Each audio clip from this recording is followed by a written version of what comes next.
Hi, my name is April Kay. Welcome to our November newsletter. Talking today about the contemplative Thanksgiving. This is the time, ladies and gentlemen, and you know it, where it is the mad dash to crazy town through Thanksgiving all the way through New Year's. It's a time when we're supposed to be the most joyful, most thankful, most grateful, but usually, if we're not really in control of our emotions, we can let outside things get the best of us. If you're like me, there's times that I feel overwhelmed. I don't have enough time. Family don't always want to cooperate. People and things happen unexpectedly. And perhaps as I look back on the past year, I'm not always joyful. So, how do you get through? And we're talking about Thanksgiving. First of all, if you don't feel like you're ready to participate in Thanksgiving, don't. Um, you can skip a holiday now and then. It doesn't mean you're going to hell or anything bad is going to happen to you. In fact, maybe you are going through the dark night of the soul, or you are going through a healing period where for you, your inner soul tells you you need to pull back a little bit and rest.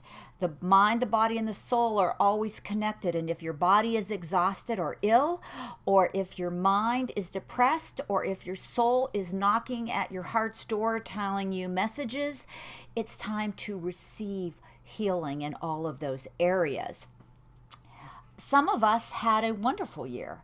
Many others did not. There was grief, sorrow, division in our country, division within families, division within lovers, division with children. There were major losses. For you to attend any event and pretend that you're happy when you're not, number one, is foolish because everybody can see it a mile away. 80-90% of all communication is nonverbal, and I believe more than that because I believe in our auras and our souls sending messages to each other. So my one message to you today is, if you are not in it, give yourself a pass. There's nothing wrong with that. If you are in it, but you're still really not together emotionally, you're a nervous wreck, you're working, you have a child, you have to travel. Some of us will be cooking, some of us will be driving. Give yourself extra time and space to do that if you can. Sleep and rest the days before. Don't kill yourself going to the gym or going out or doing this. Kind of pace yourself. Become in tune with what your body is doing and what you know is coming around the bend, over the river and through the woods. To grandmother's house we go. It's okay. And also, if you get there, be prepared for anything to happen. Life at its best is unpredictable. Think about these messages.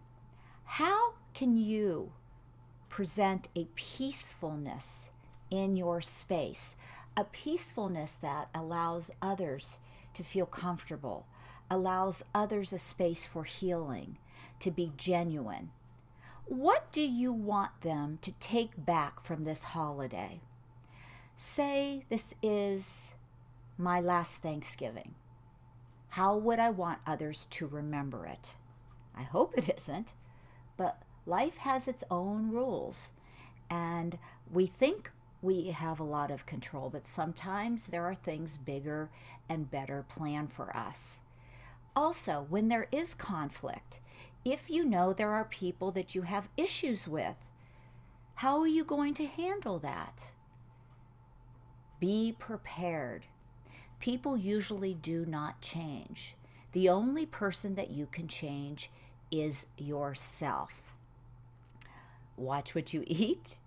If you're going to drink when you get to a party, eat a little bit before you do so you don't get too tipsy too fast. Don't drive and drink. Be kind to the teenagers with the purple hair and the tattoos and that are glued to social media, texting on Instagram, whatever. Allow them space to be who they are and reach out to them in love. They need it more now than they ever have before in the history of our generations. My wish for you, as always, I love you, I praise you, I appreciate you. You are God's child. Great things happen to you. Nothing can stop it.